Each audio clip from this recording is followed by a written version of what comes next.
High Power Coil, the next implant in high demand for its very own tutorial video. This implant is popular among railgun pilots for its ability to provide huge DPS boosts for short periods, similar to the recent Bombard Tactics video. But first, feel free to hit that subscribe button. If this channel surpasses its goal of 500 subscribers, I can apply for access to the elusive test server and provide in-game footage and first-hand experience of each of these implants, which, as you'll see later into the video, can be incredibly valuable. In the meantime, let's dig into this implant and the main ability that it brings with it. So we will bring it up on screen before I forget. So, whilst still out in space, firing your railguns with this implant, your implant will charge up, gaining 10 points of power with each salvo, with a maximum power level of 100 that can be achieved. Upon activating this implant whilst at 100, the railgun damage is boosted by between 5% and 50% depending on the overall level of the implant. But just like with the Bombard Tactics implant, this damage boost is only temporary, as every shot fired with the implant active costs 25 power. Do note that you still get 10 power with every shot, so with each shot you are only losing 15 power.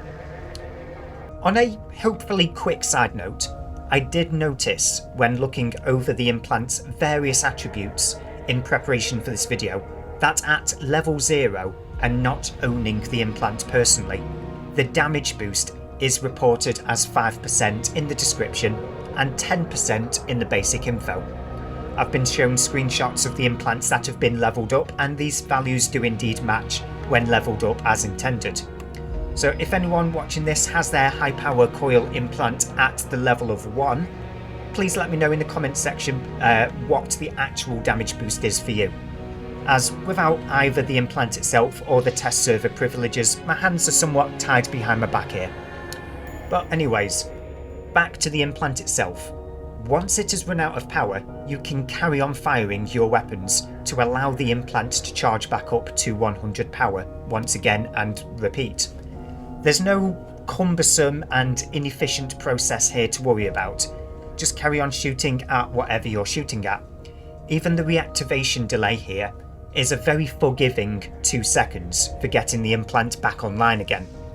It is worth noting here, however, that given the frequency at which this implant can be activated, that it is probably going to need repairing the most out of the implants currently available. So if you're looking for an implant that needs minimal maintenance, this probably isn't the one for you. The implant does also require that all turrets fire for the full effect, so it is probably wise that you have all of your turrets stacked together. So moving on to the level of 15, we unlock Power Retrieval and Retardant Coil, both of these being passive abilities as per usual. Our first option, Power Retrieval, grants you a 20% chance to recover 10 power with each salvo when the implant's main ability is activated. So this will grant you the ability to possibly keep your implant's main ability active a little longer. Possibly.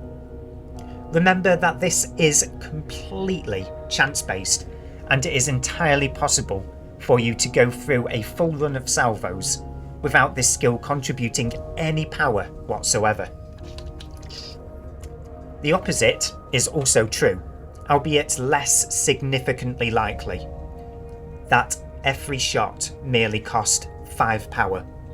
So let's see if our next option is any more reliable with the Retardant Coil. So the Retardant Coil, this sees us trade off some kinetic damage on our railguns in exchange for more thermal damage. What we see is a doubling of thermal damage at the cost of kinetic, and it is worth noting that most of a railgun's damage indeed comes from kinetic damage, the one that is incurring the penalty here. But it still comes out as a net positive, which I'll get round to after a quick round with the numbers.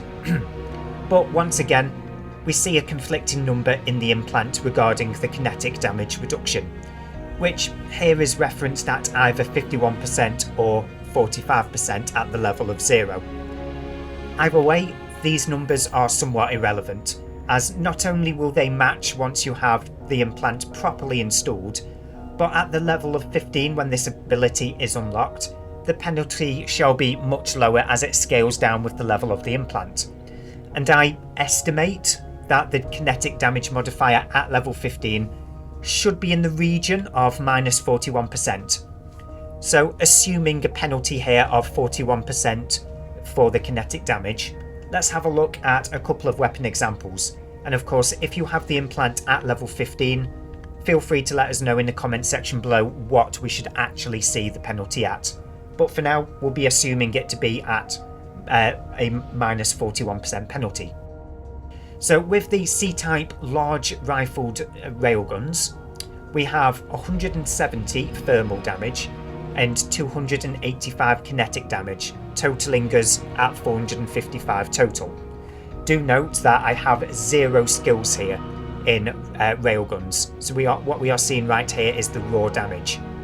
And with the implant, this is boosted to 340 thermal and reduced to 168 kinetic, bringing us to a total damage of 508. So we've gone from 455 total damage to 508.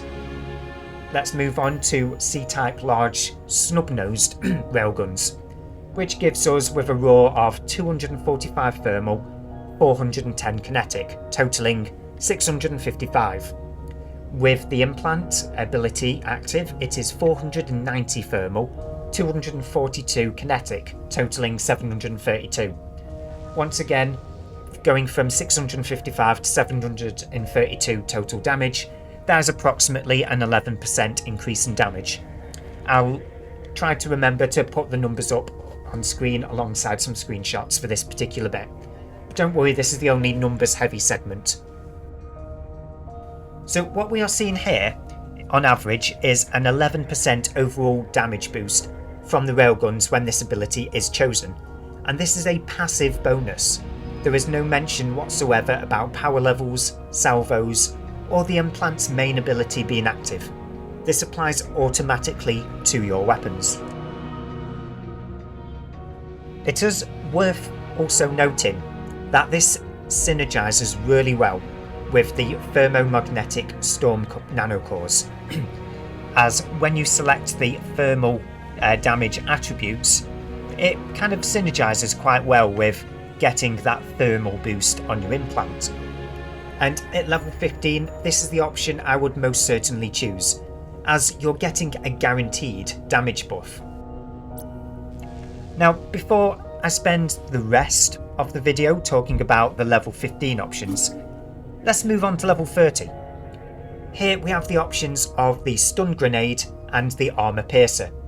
Stun grenade is surely an interesting option, as it essentially acts as a stasis webifier when the implant's main ability is active. Note in the description, however, this effect doesn't stack. My first instinct is to believe that this doesn't behave well with stasis webifiers, but having looked through Discord, people are recommending fitting stasis webifiers alongside this ability. So do they work together? I honestly don't have the answer here without being able to test it myself, so feel free to let me know in the comment section below whether or not it actually works alongside stasis webifiers and further reduces the speed of the target ship. What I can say, however, is that this effect isn't limited to the range of a stasis webifier. So if you can hit your target at 40 kilometers away with your implant's ability active, that target automatically slows down to 50% speed for 5 seconds, unless of course you continue to hand successful hits on the target, in which case it's going to go on for a lot longer than 5 seconds. Furthermore, the Voyage Nanocore is very well known for its ability to temporarily ignore stasis webifiers, right? Well, this isn't a stasis webifier. This is its own effect outside of stasis webifying, so it still manages to slow down the Voyage Nanocores. Let that one sink in. And while that sinks in, let's not forget about the armor piercer. And however, this ability is kind of worthy of your attention as well, equally as much as the stun grenades that we've just looked at. Just like stun grenade, this requires the implant's main ability to be active for the railguns to hit their targets, with a duration of 5 seconds on each hit. What it does during those 5 seconds is it reduces the target ship's resistances for both thermal and kinetic by 15%.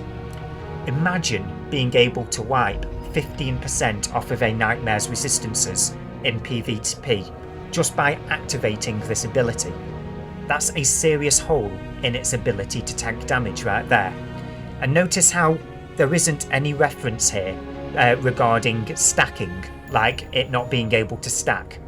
So what I suspect here is if 3 people were to use this implant simultaneously against a Nightmare, it's entirely possible that you're going to wipe out 45% of the Nightmare's thermal and kinetic resistances. It's entirely possible. Again, people who are familiar with this implant, feel free to let us know in the comments section below if that really is how it works, but if it does work like that, that's a tank breaker right there.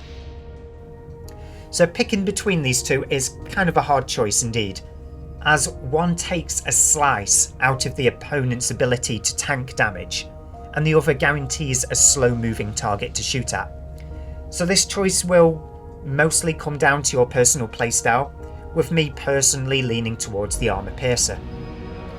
So last up, at the end of this incredibly expensive implant, and of course the incredibly expensive process of being able to level up the implant, we have Ballistic Marker at level 45. Once this secondary ability is activated, for 30 seconds we gain an extra 10 additional points of power for our implant with every salvo.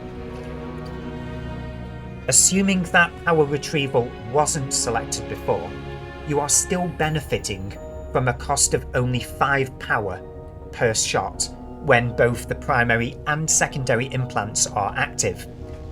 That means a total of 20 salvos at full power, assuming your rate of fire is high enough to get all of your salvos in before your 30 seconds are up, of course. It does, however, have a cooldown of 60 seconds, so you won't be using this implant anywhere near as frequently as the primary implant's ability.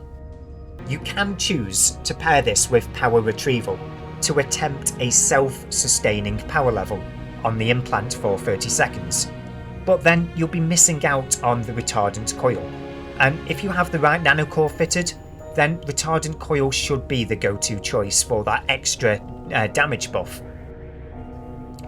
So what are my thoughts on this implant? Well, given the rate at which you'll be using your implant's main ability, it certainly wouldn't be what I would use when going out ratting due to the cost of repairing the implant when compared with other implants. That said, however, it has excellent potential in PvP, and I can clearly see why so many people have requested coverage of this implant. How this implant kind of feels like it's begging for me to finally train into railguns. But anyway, how do we get our hands on this implant outside of boxers, industry and the marketplace, as those are your obvious go-to places? Well, it can be earned as a random reward in the Dormant Realm Tidal Lock. This is one of the less popular Dormant Realms, simply due to the time investment required to complete it. Combining that factor with the popularity of the implant, and it's certainly no surprise that this implant is on the more expensive side. If you're interested in learning how to tackle the Dormant Realm known as Tidal Lock, then let me know in the comments section below, and I'll see if I can join a team to get some footage in for a future tutorial. But anyway, wow, this has been quite a lengthy video for me thus far. Hopefully I didn't miss anything out, but you guys know where the comment section is if I did miss anything important. And also feel free to leave your suggestions in the comment section below. about what implant you'd like to see covered next. I'm currently leaning towards covering the pulse crystal, mainly because I'm actually familiar with that particular implant, being a devoted laser fan, and can provide some footage on it as well to include in the background.